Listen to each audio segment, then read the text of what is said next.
RER, information. Et nous retrouvons tout de suite le journal présenté par Éric Michel. Bonjour. Bonjour à tous. L'UMP au bord de l'implosion. François Fillon, qui semblait avoir accepté sa défaite à la présidence face à Jean-François Copé, a de nouveau contesté les résultats hier et demandé qu'Alain Juppé prenne la direction transitoire du mouvement pour sortir de l'impasse. Selon le camp Fillon, c'est la non prise en compte de 3 départements et territoires d'outre-mer, Nouvelle-Calédonie, Mayotte et Wallis-et-Futuna, dans les résultats proclamés lundi soir, qui change le visage de l'élection. Leur réintégration conduit à une victoire de l'ancien Premier ministre par 26 voix. Si personne n'écoute ce que je demande, je déposerai un recours devant la justice, a déclaré hier soir François Fillon aux 20h de TF1. Jean-François Copé, de ce côté, ne veut rien entendre. Il est le président de l'UMP et il compte bien le rester. Il a opposé une fin de non-recevoir à la proposition d'un intérim à la tête du parti. Par ailleurs, 134 parlementaires et ex-ministres pro-Fillon ont demandé que les résultats soient corrigés. Sinon, il n'écarte pas une scission dans le mouvement. Nicolas Sarkozy, lui, chez le juge aujourd'hui. L'ancien président de la République pourrait être mis en examen pour abus de faiblesse de l'affaire Bettencourt. La justice cherche à savoir si Nicolas Sarkozy a bénéficié de l'argent d'un milliardaire ayant servi au financement de sa campagne électorale de 2007. Une affaire qui pourrait être le début d'une suite d'ennuis judiciaires pour l'ex-chef d'État, puisque mardi, une enquête préliminaire a également été ouverte sur les sondages commandés par l'Élysée de 2007 à 2012. Et les question dans ce dossier de détournement de fonds publics. Enfin, 2 autres enquêtes pourraient menacer Nicolas Sarkozy, celle sur les financements occultes de sa campagne électorale en 2007 et celle d'Édouard Balladur en 1995, l'affaire Karachi, de l'argent obtenu par le biais de rétrocommissions présumées dans le cadre de contrats d'armement. Nicolas Sarkozy était alors ministre du budget et porte-parole de Édouard Balladur. Pour sa campagne des présidentielles de 2007, l'ex-chef d'État aurait bénéficié d'un financement du colonel Kadhafi. Dans un document rendu public entre les 2 tours des présidentielles de 2012, un ex-homme fort du régime de Tripoli affirmait que Kadhafi a apporté 50 millions d'euros à la campagne du candidat Sarkozy. RER. Chez nous, une jeune fille entre la vie et la mort. Hier dans la matinée, elle a été renversée par une voiture dans le rond-point des Plaines à Saint-Benoît. Les pompiers l'ont rapidement évacuée sur le groupe hospitalier Est Réunion. Son pronostic vital est toujours engagé. Les 9 jeunes âgés de 18 à 22 ans interpellés au petit matin mardi dans le bas de la rivière Saint-Denis seront déférés au parquet dans le courant de la journée. Ils sont soupçonnés d'avoir participé à une série de vols et d'agressions, une trentaine, commis depuis 1 an et demi dans le centre-ville de Saint-Denis. Un homme d'une trentaine d'années qui a tenté d'immoler sa femme, lourdement condamné hier par le tribunal correctionnel. Des faits qui se sont déroulés lundi à Sainte-Marie. À la suite d'une dispute, il a roué de coups puis tenté d'étrangler sa compagne avant de l'asperger de pétrole et menacé d'allumer un briquet. La femme a pu s'échapper et se réfugier chez les gendarmes. Jugé en comparution immédiate hier, le mari a été condamné à 4 ans de prison ferme. L'individu est connu déjà de la justice pour des affaires de violence. En 1999, il avait été condamné à 15 ans de prison pour viol. RER. Grève à la caisse d'allocation familiale aujourd'hui. De fortes perturbations sont attendues dans les antennes et le siège à Saint-Denis. Les employés réclament notamment plus d'effectifs pour assurer un service public de qualité. Un rassemblement est prévu à partir de 8h30 devant les bureaux de la rue Générale de Gaulle à Saint-Denis. La loi contre la vie chère dans les Outre-mer promulguée est parue au journal officiel hier. Dans un communiqué, David Lebon, secrétaire national aux Outre-mer au Parti socialiste, salue le geste fort adressé par le président de la République aux ultramarins après l'adoption des textes la semaine dernière par le Parlement. La loi constitue une étape importante de la lutte contre les situations de monopole, renforçant l'autorité de la concurrence. Une promulgation qui intervient après l'intervention du chef de l'État François Hollande devant l'Assemblée des maires lundi. En réponse aux difficultés accrues dans les Outre-mer, les crédits 2013 vont augmenter de 5%. La spécificité de la défiscalisation est maintenue. L'obligation qui pesait sur les collectivités territoriales de financer au moins 20% des projets dont elles avaient la maîtrise d'ouvrage a été supprimée. Et désormais, la lutte contre la vie chère. Le Parti socialiste se félicite de ces messages d'apaisement, d'intérêt et de respect mutuel adressés par le président de la République aux habitants d'Outre-mer.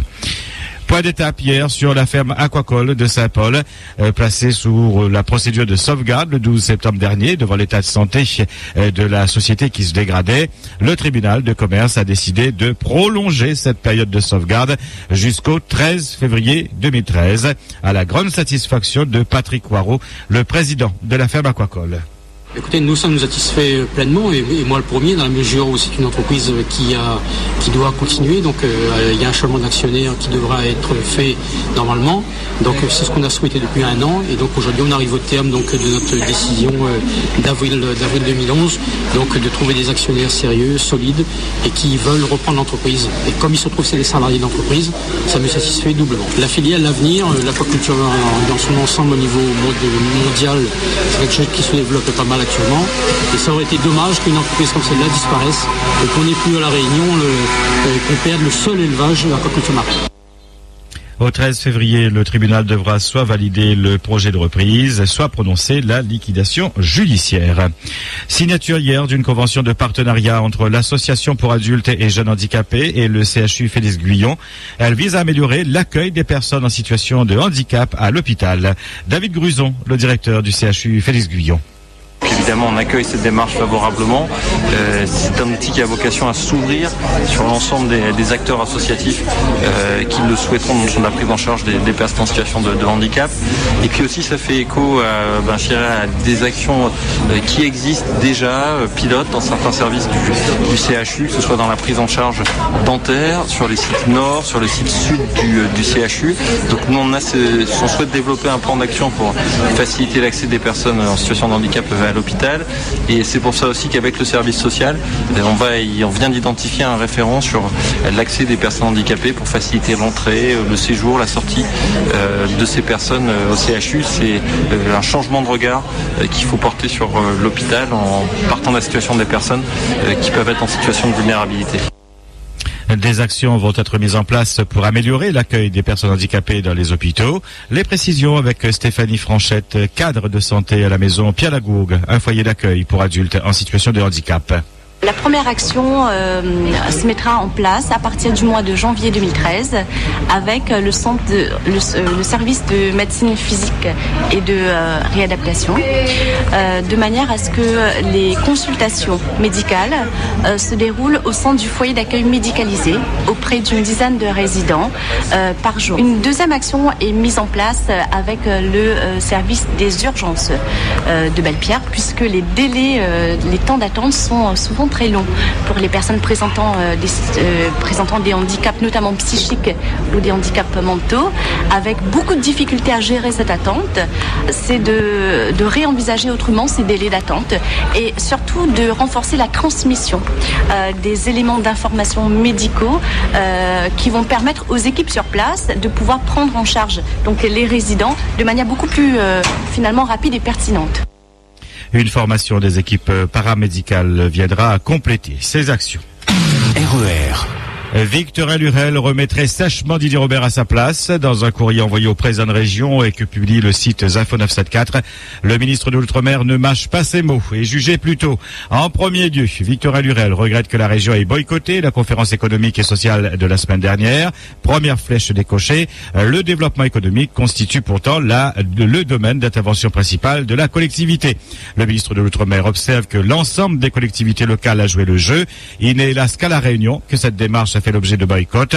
Je le déplore, comme j'avais déploré au mois d'août votre refus de participer aux côtés de l'État et des pétroliers au dispositif de modération des prix des carburants décidé par le gouvernement au bénéfice des Réunionnais, écrit Victorin Lurel. Le ministre rappelle que beaucoup a été fait depuis 6 mois. Loi contre la vie chère, budget de l'Outre-mer en augmentation de 5%, les emplois d'avenir, réduction des effectifs dans l'éducation nationale. Autant de signaux forts de changement après 5 années d'une présidence qui a été durement sanctionné par les électeurs réunionnais. Deuxième flèche, le soutien sans faille que vous avez accordé au précédent gouvernement, ainsi que votre participation à sa majorité, devrait vous inciter à davantage de modestie quant à votre appréciation de la politique que nous conduisons. Au sujet de la défiscalisation, Victorin Lurel rappelle que le gouvernement a maintenu le dispositif et troisième flèche, alors que vos amis députés UMP se sont montrés très hostiles. À propos du bonus COSPAR et du RSTA, Le ministre de l'Outre-mer reprécise que le gouvernement étudie les différentes options possibles afin de préserver les avantages pour les bénéficiaires de ces dispositifs. 4e flèche, j'observe que vous adoptez une position très similaire quant à la poursuite ou non de la subvention par le Conseil régional du prix de la bouteille de gaz, alors même que vous disposez de la fiscalité la plus élevée de France dans le domaine du carburant.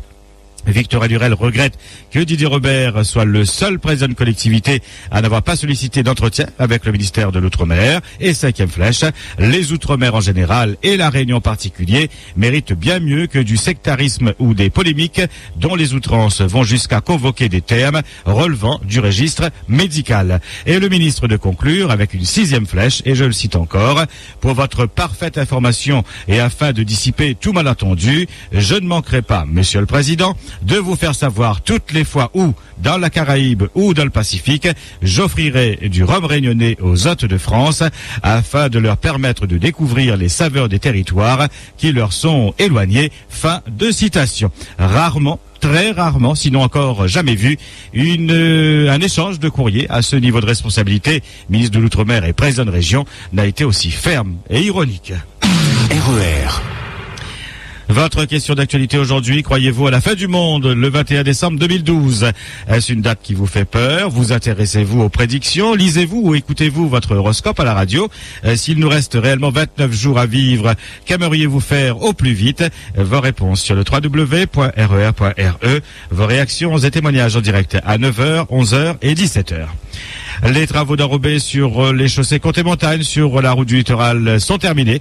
Fini donc les voies réduites. Vous roulez à nouveau depuis ce matin sur la totalité des 4 voies. En sport, début hier des championnats du monde de karaté à Paris-Bercy. Notre triple championne de France et médaillée au dernier championnat d'Europe, Lucie Ignace, sera sur le tatami cet après-midi. La Sainte-Rosienne du club de Brapanon fera ses premiers combats de la phase éliminatoire en combat chez les femmes de moins de 55 kilos. Et puis en football, mission accomplie pour le PSG en Ligue des Champions. Les Parisiens ont dominé 2-0 le Dynamo de Kiev hier soir et se sont qualifiés pour les 8e de finale.